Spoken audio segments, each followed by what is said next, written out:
मेरा नाम वकास है। रात के 2 बज रहे थे। मैं अपने दोस्तों के साथ ऑनलाइन गेम खेलकर कमरे की लाइट बंद किए लेटा ही था कि अचानक दरवाजे पर हल्की सी दस्तक हुई। कौन है? कौन है? मैंने नीम गुनूदगी में पूछा, मगर कोई जवाब नहीं आया। मैं बेजारी से उठा, दरवाजा खोला। बाहर अंधेरा ही अंधेरा था। सब कुछ सुनसान, ना बंदा ना बंदे की जात, जैसे वहां कभी जिंदगी गुजरी ही ना हो। दिल में खौफ की लहर दौड़ गई और मैं दरवाजा बंद कर वापस बिस्तर पर लेट गया।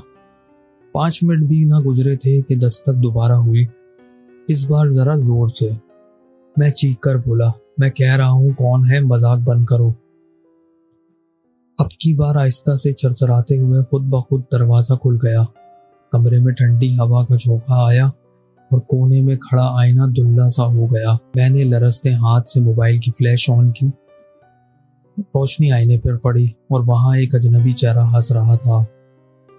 वो चेहरा मेरा नहीं था। अचानक आईने से वो चेहरा सरसराती आवाज में बोला, तुमने दरवाजा खोला, अब बाहर का रास्ता कभी नहीं मिलेगा। इसके फौरन बाद मेरी आंख खुल गई और मैंने ये देखा कि मैं एक ख्वाब देख रहा था। मैंने कहा, चलो शुक्र ये ख्वाब ही था। उसके बाद अचानक मेरे दरवाजे पर सच में दस्तक हुई और वही वाकया मेरे साथ वापस पेश आने लगा। मैंने बोला, कौन? वहां से कोई जवाब नहीं आया। मैं भागकर अपना दरवाजा खोला और वहां से बाहर देखा तो वहां कोई भी नहीं था।